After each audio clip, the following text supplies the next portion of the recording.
সবটুকু বিশ্বাস হয়েছে ঘিরে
এই সবাই আসে না, এত বড় বললাম তোমরা ক্লাসে আসতে চাও না কেন? একটু বলো তো।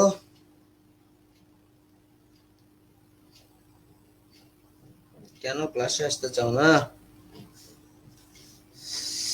আচ্ছা, তাহলে আমরা শুরু করবো। হলো আমাদের গুণগত রসায়ন শেষ হয় নাই, এটা লাস্ট ক্লাস আজকে। তো শোনো, তোমাদেরকে আগেই কিছু কথা বলে নিই, তোমাদের বুঝতে সমস্যা হচ্ছে।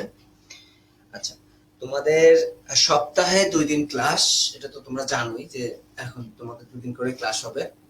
আর তোমাদের ব্যাচটার নাম হলো মেডিকেল অ্যাডমিশন ব্যাচ 1। তার মানে তোমাদের অবশ্যই ব্যাচের আগে মেডিকেল অ্যাডমিশন লেখা আছে। তার মানে তোমাদের এটা নিয়ে কোনো কনফিউশন থাকার দরকার নাই যে এটা আসলে এইচএসসি ডেডিকেটেড কিনা। না, ইম্পসিবল। এখানে এইচএসসি এর কোনো উপকারী হবে না। কোনো উপকার মানে এমসিকিউ, মানে তোমরা যদি এখন বলো যে ভাইয়া আপনি তো এই কথা দিয়েছিলেন যে এইচএসসি এর আগে শর্ট সিলেবাস শেষ করেন, না আমি এরকম কোনো কথা তোমাদেরকে দেইনি। দেওয়ার আগেও আমি যে কোনো কথা দেওয়ার আগে কয়েকবার করে ভাবি। সুতরাং এই কথা আমি তোমাদেরকে দেই নাই, কেউই বলতে পারবে না। এই ব্যাচটা আমার কিন্তু স্লোলি আগাবে, কারণ তোমাদেরকে আমার আসলে টার্গেট হলো এইচএসসির পরে প্রস্তুতি করা, এইচএসসির পরে প্রস্তুত করা। একবারে স্লোলি আগাবে, এই জন্য ভেঙে ভেঙে ক্লাসগুলো হচ্ছে। প্রি মেডিকেলের ব্যাচে যারা ভর্তি হয়েছিল ওদের আমি এইচএসসির আগে শর্ট সিলেবাসটা শেষ করে দিয়েছি, ফুল সিলেবাস এইচএসসির পরে, এভাবে। তো তোমাদের ক্ষেত্রে এরকম কোনো কথা বলা হয় নাই। সুতরাং তোমরা এইটাকে মেডিকেল টার্গেট হিসেবেই ধরবা, এবং এই যে যেভাবে আগাবা সেটা হলো মেডিকেল ওয়াইজ আগাবা, মেডিকেলের অ্যাডমিশনের আগে তোমাদের সিলেবাস শেষ হবে, 1 মাস বা 1.5 মাস আগে। আচ্ছা, 2 নাম্বার যেটা সেটা হলো যে তোমাদের রুটিন ঘটিত কিছু প্রবলেম। রুটিন চেঞ্জটা সম্পূর্ণ আমার নিজস্ব ব্যাপার, আমি রুটিনের আপডেট দিয়ে দেই, কারণ আমি একটা মানুষ। তো ধরো হঠাৎ করে আমার একজন অসুস্থ হলো বা কোথাও যেতে হলো, কালকে একটা ক্লাস দেওয়া আছে, আমি সর্বোচ্চ চেষ্টা করি যে আমাদের অ্যাডমিশন ক্লাসে যাতে ক্লাস মিস না হয়। এ কারণে আমি ওই সময় ধরো সাধারণ জ্ঞান বা ইংলিশ আমি একটা ঢুকাই দিয়ে যাই। তারপরও যদি না পারি ম্যানেজ করতে, তাহলে আমি ডেটটা চেঞ্জ করে দেই, ডেটটা চেঞ্জ করে পরে আবার রুটিনের আপডেট দেই। তো এই আপডেটটা তোমাদের হয় টেলিগ্রামে পাবা অথবা ফেসবুক গ্রুপে পাবা, এই দুটাতে তোমাদের খেয়াল রাখতে হবে অলওয়েজ যে কোনো টেলিগ্রামে মেসেজ দেওয়া হয়েছে কিনা। হ্যাঁ, টেলিগ্রামে মেসেজ যা দেওয়া হবে এটাই তোমার ঠিক থাকবে। তবে আমি সর্বোচ্চ চেষ্টা করি, যেমন 99% ক্ষেত্রে আমি চেষ্টা করি যে রুটিনটা দেওয়া থাকে সেটা ফলো করতে, এমন ভাবে সাজানো। তো এইসব নিয়ে চিন্তা করে লাভ নাই। ভাইয়া আমাদের এইচএসসি পরীক্ষা নিয়ে অনেক চিন্তিত, চিন্তা করে হারপিক খেয়ে মরে যাবো, আমার কিছু করার নাই, কারণ আমি এইচএসসি এর কোর্স এটা খুলি নাই, আগেই বলছি। তো এইচএসসি চিন্তা এতদিন ধরে কি করছো, আমার কথা হলো এটা 4 বছর ধরে এই ইন্টার করতেছো, এই কয়টা চ্যাপ্টার, এটা চিন্তা কেন করা লাগবে আমি সেটাই বুঝি না। কারণ কয়টা কোশ্চেন হবে, 8টার মধ্যে নাকি 2টা অ্যান্সার করা লাগবে, এমসিকিউ নাকি 35টা না 16টা না 15টা। তো এইগুলার যদি চিন্তা করা লাগে, তাহলে আমাদের সময়টা অনেক আমরা ভালোই পার করে আসছি। আমরা 75 মার্কের রিটেনই দিছি, বুঝতে পারছো, 75 মার্কের রিটেন পরীক্ষা দিছি প্রত্যেকটা সাবজেক্টে। তাহলে আমাদের চিন্তায় তো আমাদের ওই সময় হার্ট ফেল করার কথা, আমরা যে বাইসে আছি তো একটা অষ্টম আশ্চর্য। তোমাদের মাঝে মাঝে চিন্তা দেখলে অবাক হয়ে যায় যে পড়াশোনা থেকে কত দূরে তোমরা, আর পড়াশোনাকে কত ভয় পাও তোমরা, এগুলা থেকে বের হয়ে আসো। তাছাড়া ভালো কিছু হবে না। আচ্ছা আচ্ছা, তাহলে আমরা শুরু করি। আর ক্লাসে আসো রেগুলার, কারণ ক্লাস আমি কমাই দিছি যাতে তোমরা ক্লাসে রেগুলার থাকো, প্রেসার যাতে না হয়। হ্যাঁ, তারপরও ক্লাসে আসো না।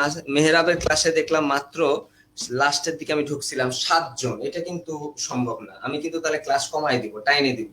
আমি খুব বদ, আমি যারা ভালো পড়তে চায় তাদেরকে আমি ভালো পড়াই, যারা ভালো পড়তে চায় না তাদেরকে আমি পড়াই না, ঠিক আছে? আচ্ছা, গুণগত বিশ্লেষণের প্রক্রিয়া আমরা পড়বো আজকে। তরলের, আচ্ছা দেখো, তোমাকে একটা তরল পদার্থ দেওয়া হলো আর একটা কঠিন পদার্থ দেওয়া হলো। তো তোমাকে বলা হলো যে এই দুটার মধ্যে বিশুদ্ধ কিনা এরা, এটা তুমি প্রমাণ করো। তাহলে তুমি কিভাবে প্রমাণ করবা, তাহলে বিশুদ্ধ কিনা সেটা কিভাবে প্রমাণ করবা? তো একটা কঠিন বস্তু বিশুদ্ধ কিনা সেটা কয়েকটা জিনিসের উপর লক্ষ্য রাখতে হয়। কি কি? নাম্বার 1, ওই পদার্থটার গলনাঙ্ক ঠিক আছে কিনা। ধরো একটা পদার্থর গলনাঙ্ক 56 ডিগ্রি সেন্টিগ্রেড, তুমি জানো, তো তোমাকে বললো এটা একটা মিথানল, এটা একটা লবণ, এই লবণটা বিশুদ্ধ আছে কিনা তুমি আমাকে জানাও। স্যার তোমাকে বললো, তুমি এখন কি করবা? ওকে গলাবা, গলায় দেখবা যদি ঠিক আহ ঠিক 56 ডিগ্রিতেই গলে যায়, তাহলেই বুঝবো এটা বিশুদ্ধ একটা কঠিন পদার্থ, ঠিক আছে? আচ্ছা, 2 নাম্বার, স্থির প্রতিসরাঙ্ক, তার প্রতিসরাঙ্ক ঠিক আছে কিনা। প্রতিসরাঙ্ক, স্থির প্রতিসরাঙ্ক, তাহলে গলনাঙ্ক গেল, তারপরে স্থির প্রতিসরাঙ্ক, তারপরে হলো এটার আকৃতিটা ঠিক আছে কিনা, যেটাকে আমরা বলি স্ফটিক, স্ফটিকাকৃতি। তার স্ফটিকটা ঠিক আছে কিনা, যেমন সোডিয়াম ক্লোরাইডের ক্ষেত্রে ঘনক আকৃতি। এই মাস ক্লাস হবে, তারপরে বন্ধ, অক্টোবর থেকে বন্ধ, অক্টোবরের আগে কোনো এটা তো অক্টোবর, নভেম্বরের আগে কোনো বন্ধ নেই, নভেম্বর বন্ধ। আচ্ছা, তাহলে দেখো স্ফটিকাকৃতি এটা। তারপরে হলো এর আপেক্ষিক গুরুত্ব ঠিক আছে কিনা, আপেক্ষিক গুরুত্ব, আপেক্ষিক গুরুত্ব ঠিক আছে কিনা। এই কটা জিনিস, এটা একটা তোমাদের এইচএসসি এর এমসিকিউর জন্য ইম্পর্টেন্ট, যে কঠিন পদার্থের বিশুদ্ধতার মানদণ্ড 9 কোনটি। ঠিক আছে, কঠিন পদার্থের বিশুদ্ধতার মানদণ্ড 9 কোনটি? এই যে গলনাঙ্ক, স্থির প্রতিসরাঙ্ক, স্ফটিকাকৃতি, আপেক্ষিক গুরুত্ব, এগুলো হলো কঠিন পদার্থের বিশুদ্ধতার মানদণ্ড, ঠিক আছে? যদি আমি জিজ্ঞেস করি যে তরলের বিশুদ্ধতার মানদণ্ড কেমন হবে, তাহলে তুমি চিন্তা করো, একটা তরল পদার্থের গলনাঙ্ক কখনো মানদণ্ড হতে পারে না। তরল পদার্থের ক্ষেত্রে কি হয়, তরলকে তুমি আবার গলাবা কেমনে? তরল হলে তরলের ক্ষেত্রে স্ফুটনাঙ্ক, হ্যাঁ, তাহলে তরলের একটা সূত্র দিতে পারি, তাহলে আসলে সূত্রগুলো মনে থাকে না, তারপর তরলের প্রতি ঘন ফোঁটা, এটা দিয়ে মনে রাখতে পারো। তাহলে তরলের বিশুদ্ধতার মানদণ্ড কি? প্রতিসরাঙ্ক, ঘতে কি বলতে পারো? ঘনত্ব। হ্যাঁ, তরলের ঘনত্ব। ফতে হলো ফ ফ তরলের কি কখনো স্ফটিক হবে? কখনোই না। তরলের ক্ষেত্রে স্ফুটনাঙ্ক, স্ফুটনাঙ্ক। তরলকে তুমি ফুটাবা, ফুটায় দেখবা যে একটা নির্দিষ্ট তাপমাত্রায় যদি সে ফোটে তাহলে সে বিশুদ্ধ, যদি না ফোটে তাহলে অবিশুদ্ধ হয়ে গেল। তাহলে প্রতিসরাঙ্ক, ঘনত্ব, স্ফুটনাঙ্ক, এগুলো হলো আমার তরলের ক্ষেত্রে বিশুদ্ধতার মানদণ্ড। কঠিনের ক্ষেত্রে বিশুদ্ধতার মানদণ্ড হলো গলনাঙ্ক, স্থির প্রতিসরাঙ্ক, স্ফটিকাকৃতি, আপেক্ষিক গুরুত্ব, এগুলো। আচ্ছা, এখন আমরা এগুলাকে কিভাবে বিশুদ্ধ করব? আমরা পড়তেছি গুণগত রসায়ন। গুণগত রসায়ন মানে এগুলাকে বিশুদ্ধ কিনা এগুলো সব দেখবো, বিশোধন করব, এগুলাকে আলাদা করব কিভাবে। তো দুই তিনটা দ্রবণ মিশ্রিত আছে, সেই দ্রবণ থেকে আমরা এদেরকে আলাদা করব। কিভাবে করতে পারি দেখি। তো মনে রাখবা, তরলের ক্ষেত্রে, তরলের বিশোধনের ক্ষেত্রে সব ধরনের পাতন আন্দাজে বসায় দিবা। মানে পাতন থাকলে এটা তরল, পাতন থাকলে এটা তরল, ঠিক আছে? তাহলে সব পাতন হবে তরলে। কঠিনে শুধু দুইটা পাতন। কঠিনের ক্ষেত্রে, কঠিন পদার্থের আলাদা করার ক্ষেত্রে শুধুমাত্র দুইটা পাতন। একটা হলো ঊর্ধ্বপাতন, ঊর্ধ্বপাতন, আর একটা হলো স্টিম পাতন, স্টিম পাতন। একটা হলো ঊর্ধ্বপাতন আর একটা হলো স্টিম পাতন, এই দুটা। তাহলে তরলের দুটা জিনিস। তরলের সব ধরনের পাতন তরলের ক্ষেত্রে, আংশিক পাতন, তারপরে আরো আছে, যেমন আংশিক পাতন বলতে পারো, তারপরে আরো কি বলতে পারো যে তার নাম বলি, স্টিম পাতন, তারপরে সাধারণ পাতন। সব ধরনের পাতনে তুমি তরল পদার্থের বিশোধন বলে দিবা, যে পাতনের মাধ্যমে তরল পদার্থকে বিশোধন করা যায়। শুধুমাত্র দুইটা পাতন, একটা হলো ঊর্ধ্বপাতন আর একটা হলো স্টিম পাতন, এই দুটো শুধু কঠিন পদার্থের আলাদা করার ক্ষেত্রে ব্যবহৃত হয়। শেষ, ঠিক আছে? তুমি সোজা পড়া। এবার গ্যাসের ক্ষেত্রে আমরা কি কি পাতন পদ্ধতি, গ্যাসের ক্ষেত্রে কি কি পদ্ধতি আমরা ইউজ করতে পারি এদেরকে আলাদা করতে? তাহলে গ্যাসের ক্ষেত্রে আলাদা করার পদ্ধতি হলো আমার শোষণ, অধিশোষণ। গ্যাসের অধিশোষণ, শোষণ না লিখে আসলে অধিশোষণ লেখাটা বেটার। অধিশোষণ একটা পদ্ধতি। আর একটা হলো গ্যাসের তরলীকরণ, একটা পদ্ধতি। গ্যাসের তরলীকরণ, তরলীকরণ, এবং তরলীকরণ করার পরে, তরলীকরণ করার পরে আংশিক পাতন, তরলীকরণ ও আংশিক পাতন। তাহলে গ্যাসের ক্ষেত্রে আংশিক পাতন করা যায়। কখন করা যায়? যখন তুমি গ্যাসটাকে আগে তরলে পরিণত করবা, তরলীকরণ, দেন তাকে আংশিক পাতন করবা, তাহলে তুমি গ্যাসকে আলাদা করতে পারবা। এতটুকু কি বুঝতে পারছো সবাই? বলো তো, এতটুকু বুঝছো কিনা সবাই? তাড়াতাড়ি বলো। যে তরলের ক্ষেত্রে সব ধরনের পাতন, কঠিনের ক্ষেত্রে শুধুমাত্র ঊর্ধ্বপাতন এবং স্টিম পাতন, গ্যাসের ক্ষেত্রে অধিশোষণ এবং হলো তরলীকরণ, এগুলো। আচ্ছা, এবার এই যে পদ্ধতিগুলো আমরা পড়লাম, এই পদ্ধতিগুলোর কি কি বিষয়ের উপর নির্ভর করে? যেমন আমি যদি তোমাকে বলি কি কি ভৌত ধর্মের উপর নির্ভর করে, দেখো এখন আমি যদি তোমাদেরকে বলি, তোমরা নিজেরাই চেষ্টা করে পারবা। আমি যদি বলি যে ঊর্ধ্বপাতন একটা পদ্ধতি, তাহলে তুমি তার ভৌত পদার্থের কোন ভৌত ধর্মের উপর নির্ভর করে তুমি ঊর্ধ্বপাতন করবা? পদার্থের কোন ভৌত ধর্মের উপর ভিত্তি করে তুমি ঊর্ধ্বপাতন করবা? এক, সেটা হলো যৌগের উদ্দায়িতার, উদ্দায়িতার পার্থক্য, যৌগের উদ্দায়িতার পার্থক্য। যৌগের উদ্দায়িতার পার্থক্যের উপর ভিত্তি করে তুমি ঊর্ধ্বপাতন করতে পারবা। এইটাই আসবে পরীক্ষায়, এই টাইপের প্রশ্নগুলো আসে, যে যৌগের ঊর্ধ্বপাতনের উদ্দায়িতার পার্থক্যের উপর ভিত্তি করে নিচের কোন প্রক্রিয়াটি করা হয়? উত্তর হবে আমার ঊর্ধ্বপাতন। অথবা হতে পারে ঊর্ধ্বপাতন পদার্থের কোন ভৌত ধর্মের উপর নির্ভর করে? যৌগের উদ্দায়িতার পার্থক্য বা উদ্দায়িতা, মানে এই যে উড়ে যাবে, কে কতটা উড়বে, কে কতটা উড়বে সেটার উপরে নির্ভর করে। দুই নাম্বার, বিভিন্ন পাতন।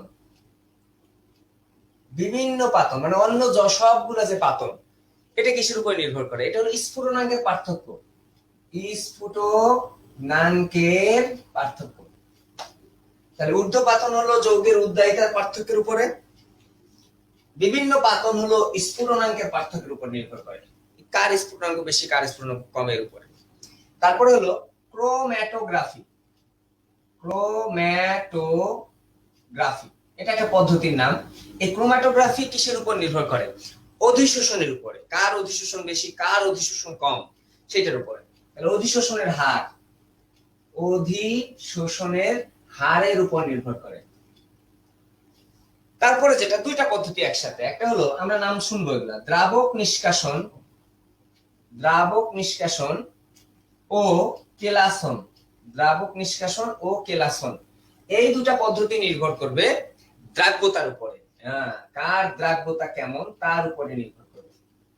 তাহলে ক্রোম্যাটোগ্রাফি হলো অধিশোষণের হার, বিভিন্ন পাতন হলো স্ফুটনাঙ্কের পার্থক্য, ঊর্ধ্বপাতন হলো যৌগের উদায়িতার পার্থক্য, দ্রাবক নিষ্কাশন ও কেলাসন এটা দ্রাব্যতার উপর নির্ভর করে। তোমাদের যাদের সেকেন্ড পেমেন্ট বাকি তোমরা অবশ্যই কিন্তু সেকেন্ড পেমেন্টটা করে দিবা। তোমাদের সেকেন্ড পেমেন্ট করার কথা ছিল 6 তারিখের মধ্যে, আজকে হলো তোমাদের কত, 1 মাস হয়ে গেছে বেশি, মানে সেকেন্ড মাসের 1 মাস শেষ, তারপরের মাস শুরু হয়েছে। তো এখনো যদি না দাও আমি কিন্তু তোমাদেরকে রিমুভ করে দিতে বাধ্য হব, ঠিক আছে? এটা আমাকে ভদ্র থাকতে দাও, অভদ্র হইতে দিও না। রিমুভ করে দিলেই খারাপ হয়ে যাব। তার চেয়ে তোমাদের টাইম টু টাইম কথা দিয়ে কথা রাখার ব্যাপারটা খেয়াল রাখো, আমি এই জিনিসটা পছন্দ করি। হ্যাঁ, আচ্ছা, এবারে একটা অধিশোষণ ভাইয়া, যে কোনো একটা জায়গাতে তো অধিশোষণ তোমাকে আরো ভালো করে বুঝায়। সেটা হলো একটা ফোম নাও, ফোম নিয়ে ওইটার মধ্যে পানিতে চুবাও, তাহলে পানিটা কি হলো, ফোমের ভিতরে ঢুকলো, এরপরে আবার ফোমটাকে চাপ দাও, পানিটা বের হয়ে যাবে। অধিশোষণ ব্যাপারটা এটা। তার মানে এমন ভাবে সে শোষিত হবে যাতে ওইটা আবার ওখান থেকে উঠতে পারে। এর চেয়ে ভালো উদাহরণ আর নাই অধিশোষণের। হ্যাঁ, আমরা সবসময় কি জানি, অ্যাবজর্পশন শুনছি, অ্যাবজর্পশন এই ওয়ার্ডটা শুনছি, তাই না? এটা আসলে অ্যাবজর্পশন না, অধিশোষণটা হলো অ্যাডজর্পশন। অ্যাবজর্পশন হলো শোষণ, অ্যাড যদি হয় তাহলে সেটা অধিশোষণ। বুঝে গেছে? ফর্ম দিয়ে মনে রাখবে তাহলে হবে। তাহলে ভৌত ধর্মগুলোর কথা বুঝতে পারছো? এখান থেকে কোশ্চেন আসছে, অনেকবার কোশ্চেন আসছে, ভৌত ধর্মে কোনটা কিসের উপর নির্ভর করে। ভৌত ধর্ম বুঝছো? তাড়াতাড়ি বলো। হ্যাঁ, ভৌত ধর্মটা বুঝছি। আচ্ছা, এবারে আমরা একটা সলভ করব একটু কষ্ট করে বাসায় গিয়ে। সেটা হলো এরকম, আমি সলভটা পুরোটাই তোমাদেরকে করে দেব। পুরো 20 পেজ আমাদের এক পেজের মধ্যে রাখবো। হ্যাঁ, 1 2 3 4 5 6। আচ্ছা, তোমার 6টা ভাগ হবে।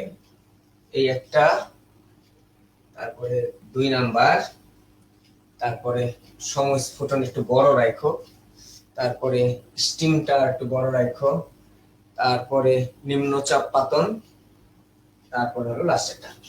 আচ্ছা, তাহলে বিভিন্ন ধরনের পাতনকে আমরা একসাথে নিব, ঠিক আছে? তাহলে প্রথম যেটা সেটা হলো সাধারণ পাতন। সাধারণ পাতন। দ্বিতীয় পয়েন্টটা হলো আংশিক পাতন। বলে দিচ্ছি এগুলো শর্টকাটে একটু করে বলে দিব। 3 নাম্বার হলো সমস্ফুটন। 4 নাম্বার হলো স্টিম পাতন, মানে বাষ্পীভূত করে পাতন। তারপর হলো নিম্নচাপ পাতন। তারপর লাস্টেরটা হলো ঊর্ধ্বপাতন। এগুলো এক একটা টপিক বইয়ে আলাদা আলাদা করে আছে, আমরা একটা ছকে নিয়ে আসলাম। তো এটা কিভাবে, আগে পাতনটা শুনি। পাতনটা হলো, মনে করো এই তোমাকে একটা পাত্রে 2টা দ্রবণ দেওয়া হলো, 2টা জিনিস, হ্যাঁ, 2টা মিশ্রণ দেওয়া হলো।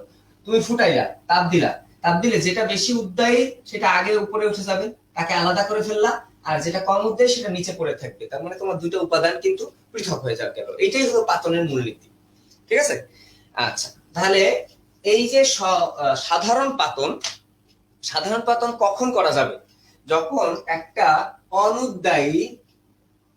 অনুদ্দায়ী তরল বা কঠিন থাকবে, কার সাথে, প্লাস একটা উদ্দায়ী, মানে যেটা বাষ্পীভূত হবে উদ্দায়ী পদার্থের সাথে, উদ্দায়ী তরলের সাথে। এই মিশ্রণ থাকলে তুমি তাকে সাধারণ পাতন পদ্ধতিতে আলাদা করতে পারবা, ঠিক আছে? তো তাহলে আলাদা করলাম, কোনটাকে আলাদা করবো? এখন দেখো, একটা অনুদ্দায়ী, তাকে তো আর আলাদা করা যাবে না। তাহলে সাধারণ পাতন পদ্ধতিতে কোন জিনিসটাকে আলাদা করা হয়? এই উদ্দায়ী তরলটাকে, যেটা বাষ্পীভূত করব, একে আলাদা করা যায়। একে আলাদা আলাদা করা যায়। সাধারণ পাতন পদ্ধতিতে আমরা কাকে আলাদা করতে পারবো? উদ্বায়ী তরলটাকে। আচ্ছা, এবং কখন করা যাবে সাধারণ পাতন? যখন এই দুইটা পদার্থের মধ্যে স্ফুটনাঙ্কের পার্থক্য 40 ডিগ্রি সেন্টিগ্রেডের বেশি হবে। 40 ডিগ্রির কম হলে আর করা যাবে না, তখন আমার আংশিক পাতনে চলে আসতে হবে। অংশ অংশ করে বারবার পাতিত করতে হবে, বারবার ফুটাইতে হবে, বারবার ছাড়তে হবে, ঠান্ডা করতে হবে, বারবার ফুটাইতে হবে, বারবার ঠান্ডা করতে হবে। এটা হলো আমার আংশিক পাতনের বৈশিষ্ট্য। তাহলে এখানে আমি আরেকটা স্টার চিহ্ন দিয়ে পয়েন্টটা লিখে রাখবো কি, যে স্ফুটনাঙ্ক 40 ডিগ্রি সেন্টিগ্রেডের বেশি হবে। স্ফুটনাঙ্ক 40 ডিগ্রি সেন্টিগ্রেডের বেশি হবে। ঠিক আছে, নেক্সট আমরা আসি আংশিক পাতন। তো আংশিক পাতন আমরা কখন করতে পারবো? যখন মিশ্র তরল পদার্থ থেকে তার উপাদানগুলোকে আলাদা করা হয়। মিশ্র তরল পদার্থ মানে অনেকগুলা তরল পদার্থ একসাথে আছে, যেমন ওই যে পেট্রোলিয়াম, তার মধ্যে কিন্তু অনেক মিথেন গ্যাস সবকিছু থাকে। হ্যাঁ, তো ওইটার উপাদানগুলো আলাদা করা, এইটাতে আংশিক পাতন ব্যবহৃত হয়। বেনজিন টেনজিন আলাদা করা, যে জৈব যৌগের অধ্যায় ওইখানে আছে। হ্যাঁ, তো মিশ্র তরল পদার্থ থেকে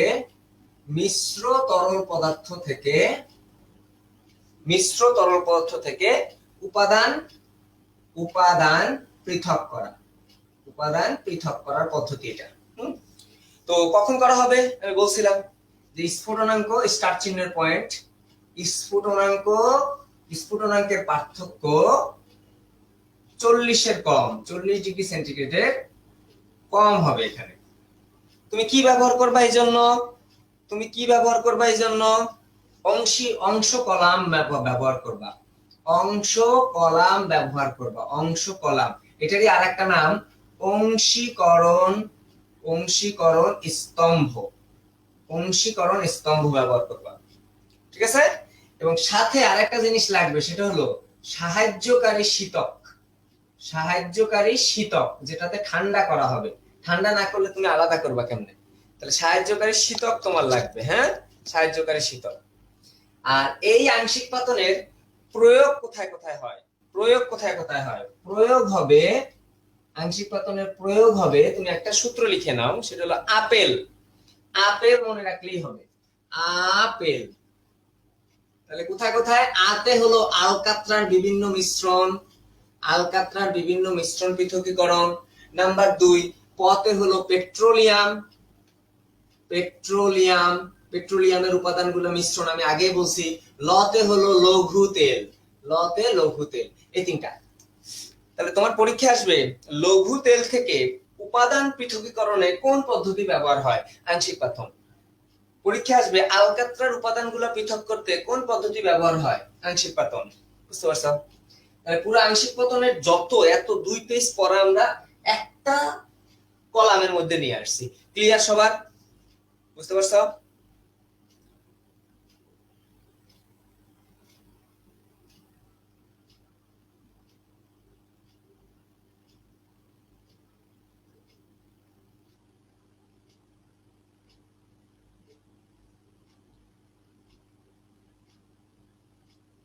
আংশিক পাতন আপেল। হ্যাঁ, very good. Moumita Rahman Oishi, very good. জি ভাইয়া, বুঝতে পারছি। হ্যাঁ, ওকে। এবারে আসি সমস্ফুটন। ভাইয়া নামটা শোনো, সমস্ফুটন। সঞ্জনা আসছো? সঞ্জনা, আচ্ছা। সমস্ফুটন মানে কি? দেখবা একসাথে ফোটে, মানে দুইটা উপাদান আছে, তো দুইটা উপাদানকে যদি তুমি তাপ দাও, তাহলে দুইটা উপাদানই একসাথে বাষ্পীভূত হচ্ছে। তাহলে তুমি আলাদা করবা কিভাবে? আলাদা করা যাবে না, ওইটাকে আমরা বলবো সমস্ফুটন। তো যদি একই সংযুক্তিতে হয়, একই তাপমাত্রায় যদি ফোটে, তখনই আমরা তাকে বলি সমস্ফুটন মিশ্র। এটাকে আর আংশিক পাতন পদ্ধতি তুমি আলাদা করতে পারবে না। বেটারা দুইটাই তো একসাথে ফোটে, আমি আলাদা করবো কেমনে? তাহলে এদেরকে আলাদা করার জন্য এক্সট্রা আমার কি অ্যাড করতে হয়? আমার অ্যাড করতে হয় পাথুরে চুন, মানে ওই দ্রবণে পাথুরে চুন অ্যাড করব। তারপরে পাথুরে চুন অ্যাড করতে পারি। পাথুরে চুনের সংকেত কি? Calcium oxide. হ্যাঁ, অথবা বেনজিন যোগ করতে পারি। এগুলা যোগ করলে উপাদানগুলো আলাদা করা যায়। বুঝা গেছে? আচ্ছা, এরপরে দেখো বেনজিন মিশাতে হয়। তো এইটাই সংস্ফুটন মিশ্রণ দুই ধরনের আছে, সংস্ফুটন মিশ্রণের প্রকারভেদ দুই ধরনের আছে সংস্ফুটন মিশ্রণ। একটা কি, একটা হলো সর্বনিম্ন স্থির স্ফুটনাঙ্ক মিশ্রণ, সর্বনিম্ন স্থির স্ফুটনাঙ্ক মিশ্রণ, আর একটা হলো সর্বোচ্চ স্থির স্ফুটনাঙ্ক মিশ্রণ। এখন আমি একটু বুঝাই দিই এটা কি। যদি মিশ্রণের স্ফুটনাঙ্ক তার উপাদানগুলো থেকে, উপাদানের স্ফুটনাঙ্ক থেকে কম হয়, তখন সেটাকে আমরা বলবো সর্বনিম্ন স্থির স্ফুটনাঙ্ক মিশ্রণ। এক্সাম্পল দেই তাহলে বুঝবা। যেমন নাম তোমরা কমন একটা নাম শুনছো, rectified spirit, rectified spirit, rectified spirit. এটা একটা মিশ্রণ, এটা একটা সমস্ফুটন মিশ্রণ যার স্ফুটনাঙ্ক হলো ৭৮.১ ডিগ্রি সেন্টিগ্রেড। মিশ্রণের স্ফুটনাঙ্ক ৭৮.১। এর মধ্যে কি কি থাকে? এর মধ্যে থাকে 95.6% থাকে পানি, সরি 95.6% থাকে ইথানল, আর 4.4% থাকে পানি। এই দুটোর মিশ্রণ, এই রেকটিফাইড স্পিরিট মানেই তোমার মাথায় চলে আসবে যে এখানে 95.6% থাকে ইথানল আর 4.4% থাকে পানি। তো এখন তুমি চিন্তা করো, ইথানলের স্ফুটনাঙ্ক হলো ৭৮.৩, পানির স্ফুটনাঙ্ক হলো ১০০ ডিগ্রি সেন্টিগ্রেড। তাহলে এই দুটোর থেকেই মিশ্রণের স্ফুটনাঙ্কটা কিন্তু কম। যেহেতু কম, তাই এই মিশ্রণের নাম সর্বনিম্ন স্থির। কেন? একসাথে ফোটে, স্ফুটনাঙ্ক কেন? ওই যে ফুটতেছে মিশ্রণ। আশা করি এই সর্বনিম্ন স্থির স্ফুটনাঙ্ক মিশ্রণ বুঝাইতে পারছি। আরেকটা আছে সর্বনিম্ন যেহেতু গেছে, আরেকটা হলো সর্বোচ্চ স্থির স্ফুটনাঙ্ক মিশ্রণ। তো সর্বোচ্চ স্থির স্ফুটনাঙ্ক মিশ্রণ কি এখন বুঝতে পারছো? যে এর এর স্ফুটনাঙ্কটা তার উপাদানগুলোর স্ফুটনাঙ্ক থেকে বেশি হবে। তাহলে এটা কি হতে পারে? যেমন 68.4% নাইট্রিক অ্যাসিড, 68.4% নাইট্রিক অ্যাসিড এবং 31.6% পানি, এর মিশ্রণটা একটা সর্বোচ্চ স্থির স্ফুটনাঙ্ক মিশ্রণ। 31.6% পানি, এর মিশ্রণটা একটা সর্বোচ্চ স্থির স্ফুটনাঙ্ক মিশ্রণ। কেন? তুমি চিন্তা করো, তুমি চিন্তা করো, এইটার এইটার এই মিশ্রণের স্ফুটনাঙ্ক হলো ১২০.৫ ডিগ্রি সেন্টিগ্রেড, মিশ্রণের স্ফুটনাঙ্ক। হ্যাঁ, যেখানে নাইট্রিক অ্যাসিডের স্ফুটনাঙ্ক ৮৬ ডিগ্রি সেন্টিগ্রেড, পানির স্ফুটনাঙ্ক ১০০ ডিগ্রি সেন্টিগ্রেড। এই দুইটা থেকেই কিন্তু এই স্ফুটনাঙ্কটা বেশি। দ্যাটস হোয়াই এটা হলো সর্বোচ্চ স্থির স্ফুটনাঙ্ক মিশ্রণ। তাহলে এই বলো সমস্ফুটন মিশ্রণ ক্লিয়ার?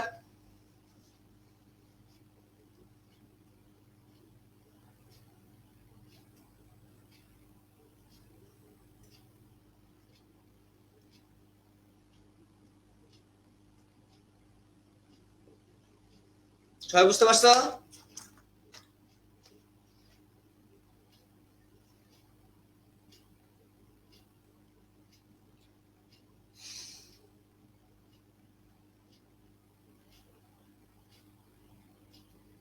আচ্ছা, আফিয়া এন্নি বুঝছে, ঠিক আছে।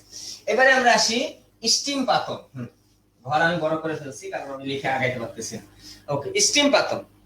স্টিম পাতন কি দেখো, এতক্ষণ যা পড়ছিলাম ওগুলো পানিতে দ্রবণীয়, কিন্তু স্টিম পাতনটা তখনই হবে যখন পানিতে অদ্রবণীয় হবে কিন্তু স্টিমে উদ্দায়ী হবে, মানে বাষ্পে সে উড়ে যায় কিন্তু পানিতে সে অদ্রবণীয় থাকে। তাহলে বৈশিষ্ট্যটা একটু লিখতে পারো, যে কি লিখবা? যে পানিতে অদ্রবণীয়, পানিতে অদ্রবণীয় কিন্তু স্টিমে উদ্দায়ী, স্টিমে উদ্দায়ী যদি হয় তখনই আমরা তাকে বলবো স্টিম পাতন। এখানে স্টিম পাতন ব্যবহার করা হবে। তো কোথায় প্রয়োগ হতে পারে? প্রয়োগগুলা কোথায়? পরীক্ষায় প্রয়োগগুলা থেকে আসবে। হ্যাঁ, তো মনে রাখবা এখানে শর্টকাটটা হলো গাছগাছালি, গাছগাছালির যত উদাহরণ সবগুলো এখানের উদাহরণ। তো সেটা কেমন? যেমন গাছগাছালি কি পানিতে দ্রবণীয় হবে? তুমি একটা গাছকে কি পানিতে দ্রবণীয় করতে পারবা? পারবা না, এই টেকনিকে মনে রাখবা। কিন্তু ওইটার উপরে যদি একটা পাতাকে যদি তাপ দাও তাহলে সেখান থেকে কিন্তু বিভিন্ন পদার্থ বের হয়ে যাবে। তার মানে তাপ দিচ্ছ, তার স্টিম হচ্ছে, স্টিমে বাষ্পে সে উদ্দায়ী হচ্ছে। পানিতে তো একটা পাতা গুলানো যাবে না। তাহলে উদাহরণগুলো মনে রাখবা সবসময় উদ্ভিদ রিলেটেড। কেমন? নাম্বার 1, সুগন্ধি পুষ্প থেকে, মানে ফুল থেকে পুষ্প থেকে নির্যাস, নির্যাস, নির্যাস। ওই যে গোলাপ জল নাম শুনছো না? তাহলে গোলাপ জল প্রস্তুতি, গোলাপ জল প্রস্তুত করা হয়, গোলাপ জল প্রস্তুত করা হয় কোন পদ্ধতিতে? স্টিম পাতন পদ্ধতিতে। গোলাপ জল প্রস্তুত করা হয় স্টিম পাতন পদ্ধতিতে। ক্লিয়ার? আচ্ছা, তারপরে ইউক্যালিপটাস গাছ আছে না? ইউক্যালিপটাস, ইউক্যালিপটাস গাছ থেকে সুগন্ধি, এই যে সুগন্ধি তেল পাওয়া যায়, সুগন্ধি তেল, সুগন্ধি তেল। এই দুইটাই দেখো উদ্ভিদ রিলেটেড। তাহলে শর্টকাট হলো উদ্ভিদ, উদ্ভিদ রিলেটেড হবে সব এক্সাম্পল, এই রিলেটেড আসবে, পরীক্ষা আসবে। ইউক্যালিপটাস গাছ থেকে সুগন্ধি তেল আহরণ করা হয় নিচের কোন পদ্ধতিতে? কোশ্চেন প্যাটার্নই এটা, পারতে হবে। হ্যাঁ, আর এক্সট্রা একটা শুধু মনে রাখবা, এক্সট্রা একটা, সেটা হলো অ্যানিলিনের বিশোধন, অ্যানিলিনের বিশোধন, অ্যানিলিনের বিশোধন। অ্যানিলিনের সংকেত কি? এই যে এরকম আছে না অ্যানিলিন, এইটা উপরে NH2, এই যে এইটার বিশোধনও করা হয় স্টিম পাতন পদ্ধতিতে।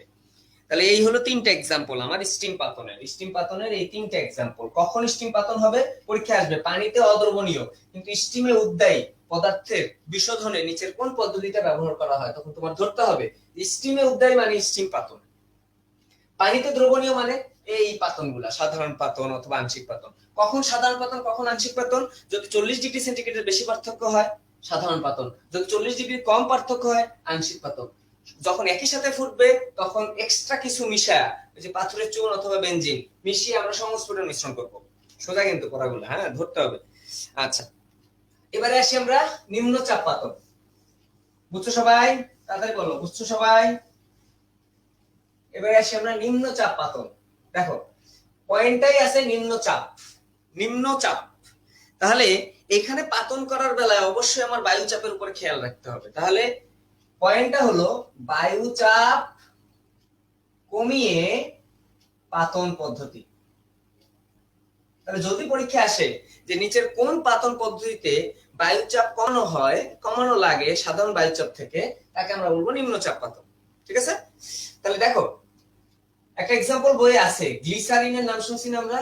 গ্লিসারিন, যার শনাক্তকরণ করা হয় অ্যাক্রোলিন পরীক্ষা দ্বারা। অনেকবার, 2বার মেডিকেলে আসছে অ্যাক্রোলিন পরীক্ষা কার? গ্লিসারিনের। হ্যাঁ, তো গ্লিসারিনের পাতনকালে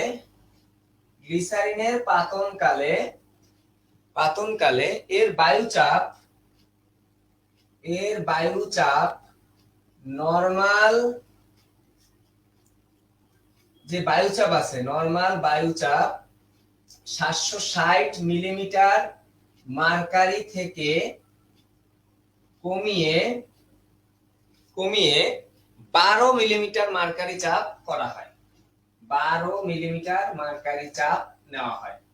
এটা একটা ইম্পর্টেন্ট এমসিকিউ, যে আমাদের সাধারণ বায়ুচাপ কিন্তু 760 মিলিমিটার মার্কারি, কিন্তু এই চাপেই যদি তুমি গ্লিসারিনের পাতন করতে চাও, তাহলে গ্লিসারিন বিযোজিত না হয়ে, মানে আলাদা না হয়ে, সরি ওই যে মানে পুরোটা একসাথে আলাদা না হয়ে সে পৃথক হয়ে যায়। ওর ভিতরে ওই যে গ্লিসারিনের ভিতরে যা যা আছে ওগুলো সব আলাদা হয়ে যায়। তাহলে আমার লাভ কি হলো? আমি তো গ্লিসারিনই পাইলাম না। আমি কি গ্লিসারিনকে ভাঙতে চাইছি?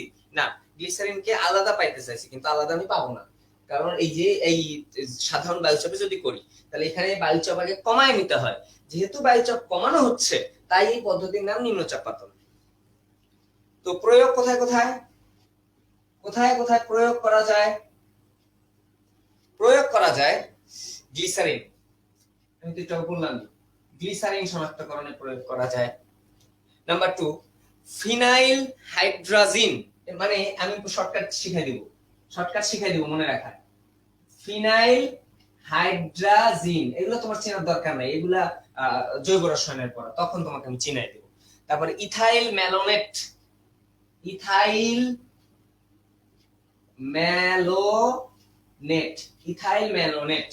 তারপরে হলো ইথাইল অ্যাসিটেট,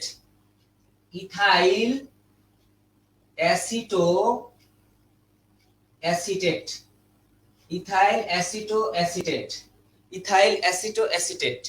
এখন তুমি চিন্তা করো, এখানে যতগুলা নাম আমি লিখছি সবগুলাই কিন্তু অনেক কঠিন কঠিন নাম। তাহলে তোমার মনে রাখার টেকনিকটা হলো যে নিম্নচাপ পাতনের উদাহরণগুলো হবে সব কঠিন উদাহরণ, সব কঠিন উদাহরণ, সহজ কোনো উদাহরণ এখানে নাই। বলছিলাম না যে ওই যে কোথায় স্টিম পাতনে মনে রাখার টেকনিক হলো সব উদ্ভিদ, নিম্নচাপ পাতনে সব কঠিন উদাহরণ। এবার তুমি কঠিন উদাহরণগুলো দেখবা যে নামগুলো কঠিন কঠিন যেখানে আছে সেখানে হয়ে গেল। বুঝতে পারছো? লাস্ট আমাদের যেটা সেটা হলো ঊর্ধ্বপাতন। ঊর্ধ্বপাতন, ঊর্ধ্বপাতনে কি হয় যে কিছু কিছু কঠিন পদার্থ আছে, কঠিনকে যদি তুমি তাপ দাও, যেমন বরফকে তুমি যদি তাপ দাও তাহলে সেটা কিন্তু তরল হবে। বরফকে তাপ দিলে তরল হবে, বরফকে তাপ দিলে তরল হবে। কিন্তু এখানে কি হয়, এইখানে তাপ দিলে সে তরল না হয়ে সরাসরি বাষ্পে পরিণত হয়। এইটাই হলো আমার ঊর্ধ্বপাতন। এক্সাম্পল কি? এক্সাম্পল হলো, এক্সাম্পল হলো, এক্সাম্পল হলো চারটা অপশনে যদি কঠিন রাখে, তোমার আর ঝাললাম না, তোমার একটু বুঝাই বললাম। সেটা হলো কোশ্চেন তো তুমি একবার পরীক্ষা দিয়ে আসছো, তো কোশ্চেন কি কঠিন হয় কখনো? কোশ্চেন কখনোই কঠিন হয় না। কোশ্চেনে উত্তর থাকে এবং দেখলে বোঝা যায়। কথা হলো আমরা ওই টপিক জীবনে কোনোদিন পড়ি নেই, যার কারণে আমি বলছি সব কঠিন উদাহরণ। এখন তুমি কি শুধু এইটাই পড়ে যাবা যে কঠিন উদাহরণ থাকলে দিব? আমি বলছি কঠিন উদাহরণ প্লাস এগুলা একবার দেখতে বলছি নামগুলা। তো যখন কোশ্চেন যে একটা টিচার করে তখন এই আশেপাশে যতগুলো এক্সাম্পল আছে এখান থেকে এক্সাম্পল পিক আপ করার চেষ্টা করে, পিক করে, এর বাইরে থেকে দেয় না, আলাদা বানায় দিবে না। এর সাথে একটা উদাহরণ দিতে পারে কর্পূর বা আয়োডিন, বা এইদিকে দিতে পারে ওই যে কি অ্যানিলিন। তো এইটা তো তোমার আলাদা করতে হবে। যখন তুমি কঠিন উদাহরণ বুঝবা, নাম মনে রাখার টেকনিক এটা, সাথে উদাহরণগুলো তখন করবা, একবার যখন দেখবা চোখ তোমার উত্তর করে দিবে। কথা বুঝছো? আচ্ছা, তাহলে এক্সাম্পল আমরা কিভাবে মনে রাখতে পারি? এক্সাম্পল হতে পারে সাবেক আয়না, সাবেক আয়না। এইগুলা ফালতু জিনিস দিচ্ছি, এইগুলো আসলে সেই শর্ট টেকনিক গুলো মনে থাকে না, তারপরও দেই, কি করব। তো সাবেকের সতে হলো এস, এস মানে গন্ধক, গন্ধক। হ্যাঁ, অনেকেই দিছো কর্পূর, ন্যাপথালিন, আয়োডিন, আরো আছে, এই জন্য আমি সূত্রটা দিছি। যেমন বেতে হলো বেনজোইক অ্যাসিড, বেতে বেনজোইক অ্যাসিড, বেতে বেনজোইক অ্যাসিড, বেতে বেনজোইক অ্যাসিড। কতে হলো কর্পূর, কতে কর্পূর, অনেকে কমেন্টে লিখছে তাই আমি আর লিখলাম না, কর্পূর।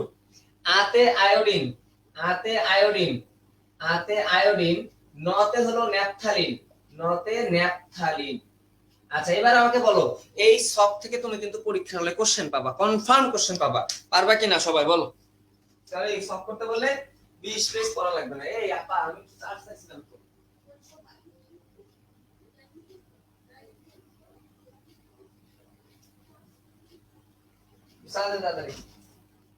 আচ্ছা, এই সব থেকে কোশ্চেন আসবে, বুঝছো? তাহলে এই সবটা তুমি চাইলে আরো বড় করতে পারো, 15 পেজ বা 20 পেজ আছে, সেটা একবার রিডিং দিয়ে তোমার যদি মনে চায় যে আমি আরো কিছু অ্যাড করব, তুমি করো। কিন্তু এর নিচে করা যাবে না, মানে আমি যতটুকু পড়াইছি এর নিচে করা যাবে না। আমি শুধু সব করাইলাম না, কিন্তু সাথে আমি বুঝাইও দিছি যে সব থেকে কিভাবে কোশ্চেন আসতে পারে, কি কি টাইপের হতে পারে এবং কোনটা কি ধরনের পাতন রিটার্নের জন্য এগুলা লাগবে। আচ্ছা, এবার এক্সট্রা জিনিস যেগুলো আমি সকের মধ্যে ইনপুট করতে পারি নাই, দুইটা পদ্ধতি আছে, একটা হলো দ্রাবক নিষ্কাশন আর একটা হলো ক্রোম্যাটোগ্রাফি। দ্রাবক নিষ্কাশন এবং ক্রোম্যাটোগ্রাফি।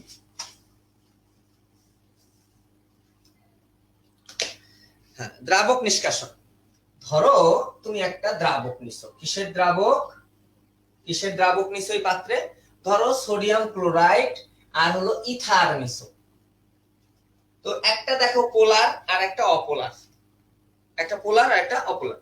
এখন তুমি এটা কি করলা, এর ভিতরে তুমি ধরে নাও, তুমি ধরো এটা বইয়ের সাথে মিলবে না, আমি এমনি বুঝাচ্ছি, পানি দিলা। এখন পানিতে কোনটা বেশি দ্রবণীয় হবে বলো? পানি একটা পোলার দ্রাবক, তাহলে পানির সাথে অবশ্যই NaCl বেশি দ্রবীভূত হবে।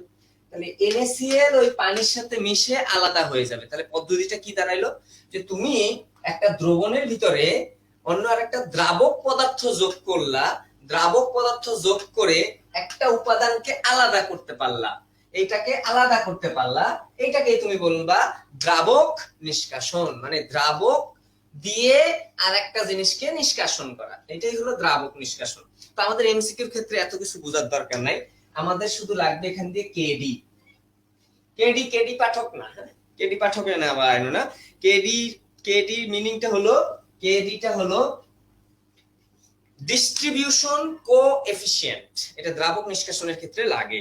Distribution coefficient, distribution coefficient, efficient, distribution coefficient দ্রাবক নিষ্কাশনের এটা, ঠিক আছে।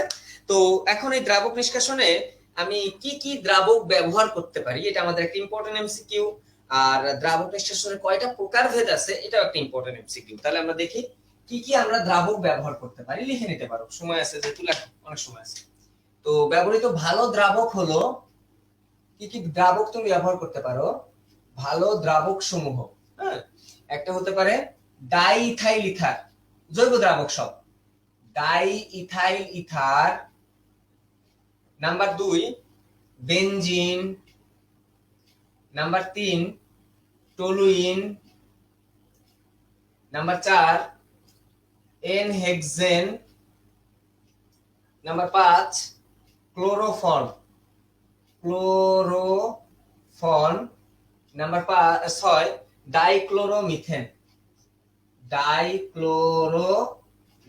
এগুলো সব হলো তোমার ভালো দ্রাবক, ঠিক আছে। এই যেগুলো দ্রাবক নিষ্কাশনে ব্যবহার করা হয়। আর এই দ্রাবক নিষ্কাশনের প্রকারভেদ আছে, দ্রাবক নিষ্কাশনের প্রকারভেদ হলো দুইটা। একটা হলো, এক নম্বর হলো জলীয় দ্রবণ থেকে তুমি নিষ্কাশন করতে পারবা, তাহলে জলীয় দ্রবণ থেকে নিষ্কাশন, জলীয় দ্রবণ থেকে নিষ্কাশন। আর একটা হলো কঠিন পদার্থ থেকে নিষ্কাশন, একটা কঠিন পদার্থ থেকে তুমি নিষ্কাশন করতে পারো, কঠিন পদার্থ থেকে নিষ্কাশন। তো এই যে কঠিন পদার্থ থেকে একটা পদার্থকে নিষ্কাশন করবা, এই পদ্ধতিটারই আরেকটা নাম আছে, সেটা হলো সক্সলেট নিষ্কাশন। তাহলে সক্সলেট নিষ্কাশন কাকে বলা হয়, যখন কঠিন একটা পদার্থ থেকে নিষ্কাশন করা হয়, কঠিন পদার্থ থেকে নিষ্কাশন করা হয়, তখন তাকে আমরা বলবো সক্সলেট নিষ্কাশন। লাস্ট যেটা পড়া দ্রাবক নিষ্কাশনে, সেটা হলো তুমি দ্রাবক নিষ্কাশন কোথায় কোথায় প্রয়োগ করতে পারবা।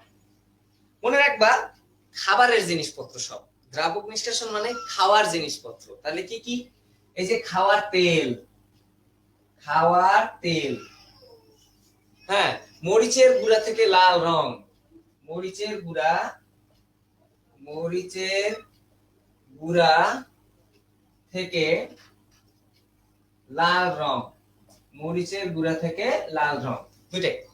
খাওয়ার তেল কোথা থেকে জানো, ওই যে তুষ থেকে খাওয়ার তেল নিষ্কাশন করা হয়, শুনছো, ধানের তুষ থেকে, এবং ওটার অনেক দাম, 1200 টাকা নাকি, রাইস অয়েল নাকি জানো বলে। হ্যাঁ, তো ওই যে খাওয়ার তেল নিষ্কাশন, কেমন তুমি আসছো কেন, আর একটা হলো মরিচের গুঁড়া থেকে লাল রং, এই দুইটা। তাহলে দ্রাবক নিষ্কাশনের এই পড়া আমাদের, দ্রাবক নিষ্কাশন কি, এতে একটা ডিস্ট্রিবিউশন কোএফিসিয়েন্ট আছে যেটাকে কেডি দিয়ে বোঝানো হয়। আর এটাতে ভালো দ্রাবক কি কি আমরা ব্যবহার করতে পারি, এখন দেখো সবগুলাই কিন্তু জৈব দ্রাবক। হ্যাঁ, তাহলে তুমি অপশনে যদি কোনো অজৈব পদার্থ পাও, তাহলে সেটি তোমার উত্তর হবে, সোজা জিনিস।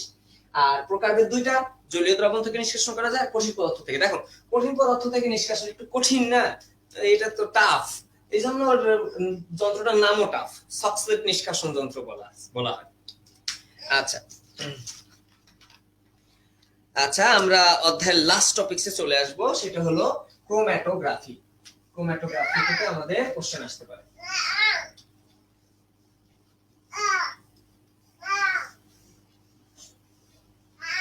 পারবো না সবাই দ্রাবক নিষ্কাশন বুঝছো?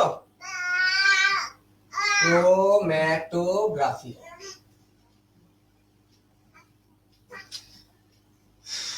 ক্রোম্যাটোগ্রাফির বাংলাটা কি জানো? ক্রোম মানে রং, গ্রাফ মানে চিত্রণ, চিত্র আঁকা, তার মানে এটা মানে হলো বর্ণ চিত্রণ পদ্ধতি। ক্রোম্যাটোগ্রাফি মানে হলো বর্ণ চিত্রণ পদ্ধতি, ক্রোম্যাটোগ্রাফি মানে বর্ণ চিত্রণ পদ্ধতি। এটার অবশ্য আমি একাডেমিক ক্লাস নিচ্ছি, মেডিয়েন বাই ডক্টর অপু ডিএমসি যে পেজটা আছে, সেই পেজে যদি অনেক ঘাটতে থাকো তাহলে দেখবা অনেকদিন আগে আমি ক্রোমাটোগ্রাফির পুরো একাডেমিক ক্লাসে নিছি। যদি কারো একাডেমিক ক্লাস দরকার হয় তাহলে সেখান থেকে পড়বা। কাগজ ক্রোমাটোগ্রাফি আর হলো গ্যাস ক্রোমাটোগ্রাফি, কলাম ক্রোমাটোগ্রাফি, এগুলো আমি একাডেমিক ভাবে পড়াইছি, ওখান থেকে তুমি কালেক্ট করতে পারবা।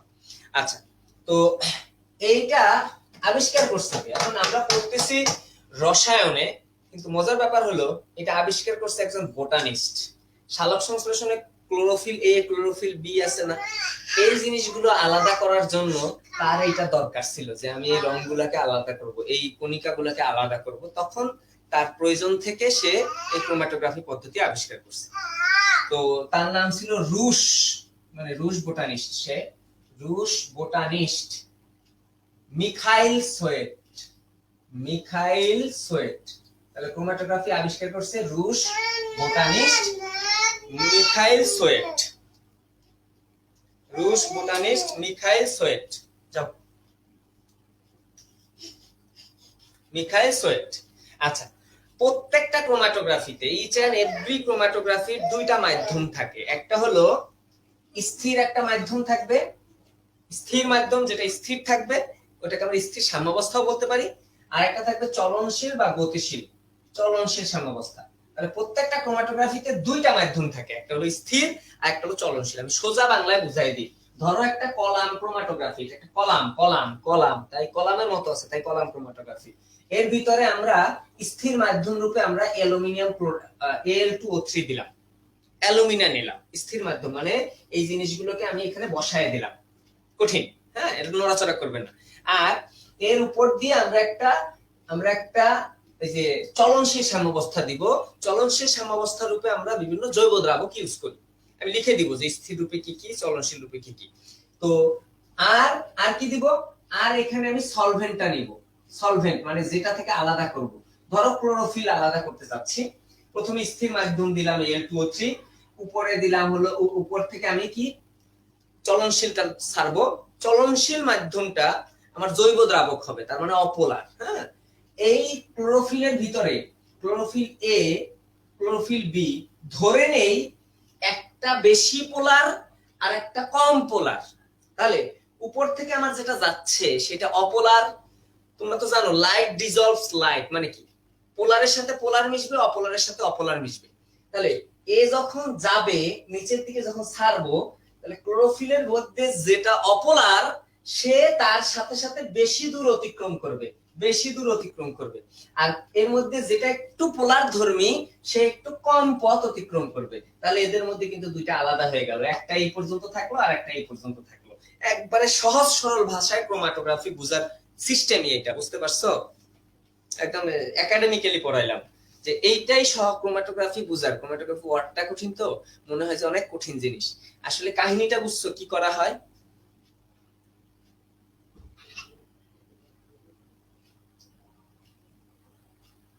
কমেন্ট করো, বুঝলে বুঝো, না বুঝলে কমেন্ট করো, তাড়াতাড়ি জানো।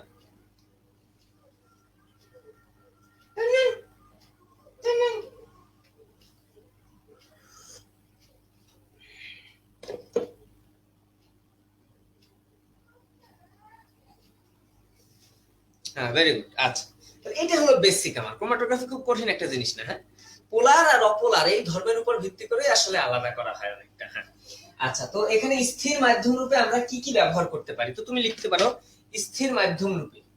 স্থির মাধ্যম রূপে আমরা ব্যবহার করতে পারি আমাদের অ্যাডমিশনের জন্য এতটুকু এনাফ বোঝা। হ্যাঁ, একাডেমিক্যালি আরো অনেক বোঝা যায়।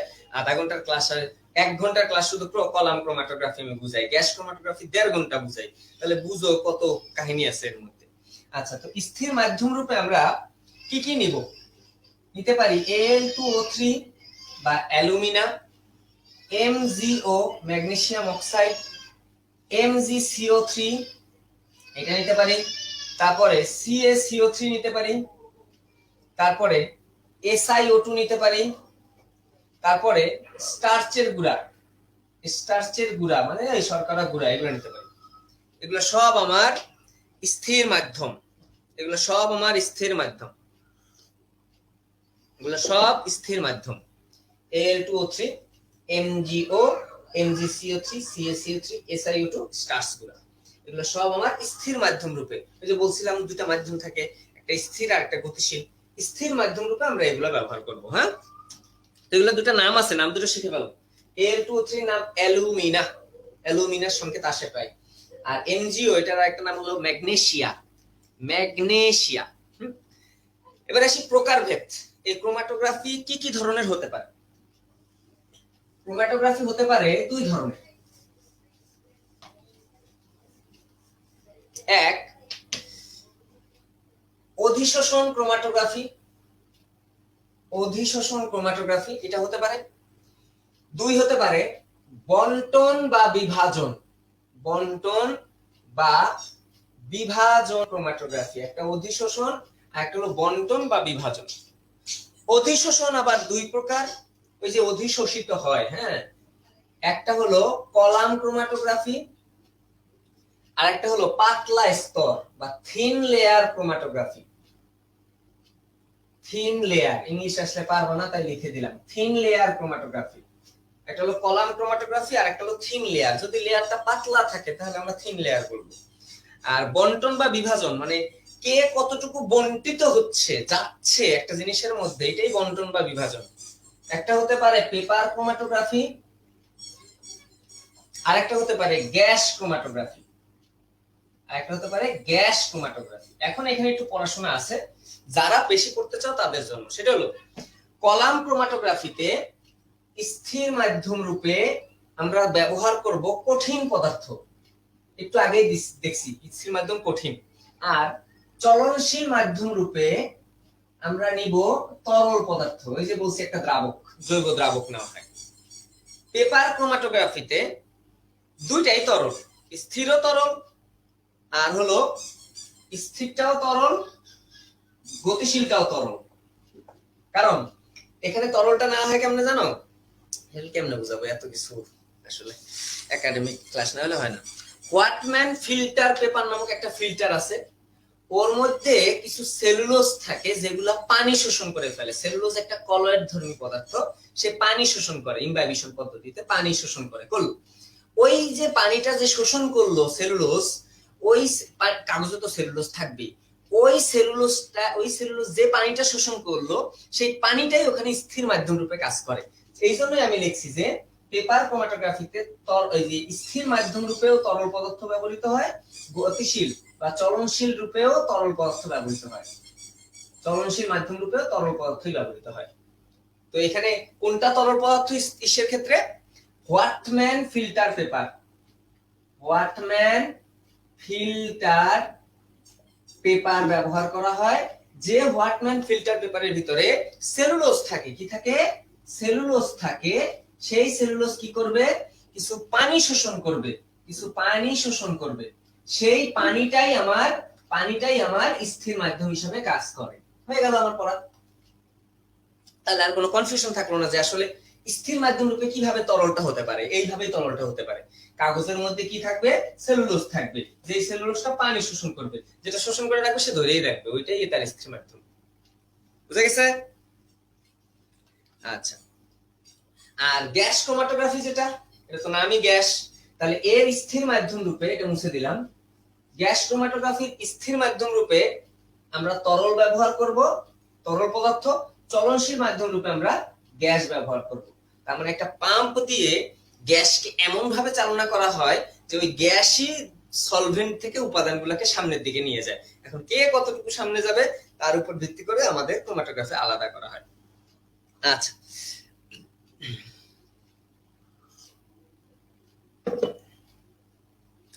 তো আমরা এখন আলাদা আলাদা করে একটু একটু ক্রোমাটোগ্রাফি পড়ার চেষ্টা করি। কাজগুলো ইম্পর্টেন্ট, ক্রোমাটোগ্রাফি আমাদের এমসিকিউর ক্ষেত্রে কাজ বেশি ইম্পর্টেন্ট। তো প্রথমে আসি কলাম ক্রোমাটোগ্রাফি। কলামের ক্ষেত্রে স্থির রূপে নেওয়া হয় Al2O3 অথবা চকের গুঁড়া, চকের গুঁড়া, এগুলো স্থির। গতিশীল রূপে আমরা নিতে পারি অ্যালকোহল, পেন্টেন আর হলো ইথার, এই তিন ধরনের জিনিসপত্র। সবই দেখো দ্রাবক, এগুলো সব জৈব দ্রাবক। আর এগুলো হলো স্থির মাধ্যম। কলাম ক্রোমাটোগ্রাফি, কলাম ক্রোমাটোগ্রাফির প্রয়োগ কিভাবে মনে রাখবো, এটা মনে রাখার টেকনিক আছে, এটা মজার টেকনিক এবং এটা কাজে লাগানোর টেকনিক। সেটা হলো আভা একজন মেয়ের নাম, সে কলামিস্ট। আভা কলামিস্ট। পেপারের যে কলাম লেখে না, কলাম তো পেপারেই লেখে তাই না, পেপারের কলাম থাকে না, যে আজকে আমার নিউজটা ফার্স্ট কলামে আসছে, সেকেন্ড কলামে আসছে, ওইভাবে মনে রাখবে। আভা কলামিস্ট, সে কলাম লেখে। তো আতে হলো অ্যামিনো অ্যাসিড, বিভিন্ন ধরনের অ্যামিনো অ্যাসিড পৃথকীকরণে কলাম ক্রোমাটোগ্রাফি ব্যবহৃত হয়। ভতে হলো ভিটামিন, ভিটামিন গুলা পৃথককরণে। কলাম দিয়ে মনে রাখবা কলাম ক্রোমাটোগ্রাফি, কলাম দিয়ে মনে রাখবা কলাম ক্রোমাটোগ্রাফির ব্যবহার। শয়টষ্ট দিয়ে মনে রাখবা অ্যাস্টার, অ্যাস্টারের পৃথকীকরণে কোনটা ব্যবহৃত হয়, কলাম ক্রোমাটোগ্রাফি। বুঝতে পারছো সবাই? তাড়াতাড়ি কমেন্ট করো, বুঝছি।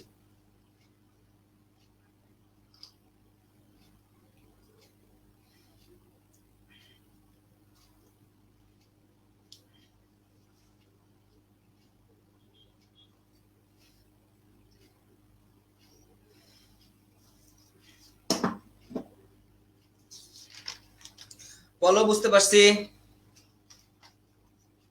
Very good. আচ্ছা, ভেরি গুড, ভেরি গুড।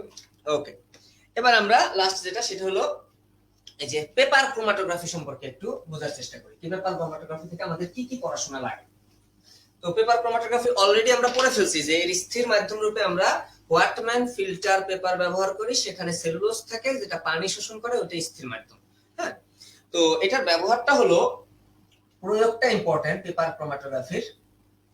তো সকালে নীলা পেপার পড়ে, এটা ইম্পর্টেন্ট। সকালেই তো পেপার পড়বে তাই না, সকালে কে পেপার পড়ে? নীলা। এই সূত্রগুলো ভাই কাজের সূত্র, এগুলো তোমার প্রয়োগগুলোকে আলাদা করতে সাহায্য করবে, প্রয়োগগুলো খুব পেঁচায়। সকালে নীলা পেপার পড়ে। দেখো, পেপার দিয়ে তুমি মনে রাখতে পারবা যে এটা পেপার ক্রোমাটোগ্রাফির ব্যবহার, এটা তুমি মনে রাখতে পারবা। তো সকালে সতে হলো সুগার, আর একটা সতে হলো স্টেরয়েড। দেখো ভাইয়া, স্টেরয়েড, এই যে স্টেতে স আছে, সুগারে স আছে, তাহলে সুগার, স্টেরয়েড এগুলো পৃথকীকরণে পেপার ক্রোমাটোগ্রাফি ব্যবহৃত হয়। হ্যাঁ, নিতে হলো নিউক্লিক অ্যাসিড, নিউক্লিক অ্যাসিড অনেকবার আসছে নিউক্লিক অ্যাসিড। আর নিউক্লিক অ্যাসিড বুঝলে তুমি ইজিলি মনে রাখতে পারবা যে নিউক্লিক অ্যাসিডের ভিতরেই থাকে আমার নিউক্লিওসাইড ও নিউক্লিওটাইড, নিউক্লিওটাইড এগুলা শনাক্তকরণেও আমার এই পেপার ক্রোমাটোগ্রাফি ব্যবহৃত হয়। লাতে হলো লিপিড, বিভিন্ন ধরনের লিপিড পৃথকীকরণে ব্যবহৃত হয়। আর পেপার মানে তো পেপার, বুঝতে পারছো? আচ্ছা, আর লাস্ট একটা তোমার শুধু বাড়ির কাজ দেই, সেটা হলো আরএফ সম্পর্কে তুমি ডিটেইলস জানবা। পেপার ক্রোমাটোগ্রাফিতে রিটেনশন ফ্যাক্টর বা relation to the front, relation to the front এই টার্মটা আছে, এর মান কত হয়, আর এটা এটার এককটা কি, এর কোনো একক নাই, আগেই বলি, কারণ দুইটাই হলো দূরত্বের অনুপাত। উপরে থাকে উপাদান কর্তৃক দূরত্ব, নিচে থাকে দ্রাবক কর্তৃক দূরত্ব, তাহলে দুই দূরত্ব মিটার মিটার তো কাটাই যাবে, তাহলে এর আসলে কোনো একক থাকে না, মান থাকে 0 থেকে 1 এর মধ্যে। হ্যাঁ, আচ্ছা, তোমাদের ক্লাস শেষ, অধ্যায় শেষ, বুঝতে পারছো সবাই? বলো, আজকের ক্লাস কিন্তু খুব ইম্পর্টেন্ট, সবাই বুঝতে পারছো তো? অ্যাডমিশনের ক্লাস একবারে ফুল একাডেমিক, অনেকটাও বুঝাই দিছি, কি কি লাগবে টোটাল আমি নোটই করে দিছি, পারবে না?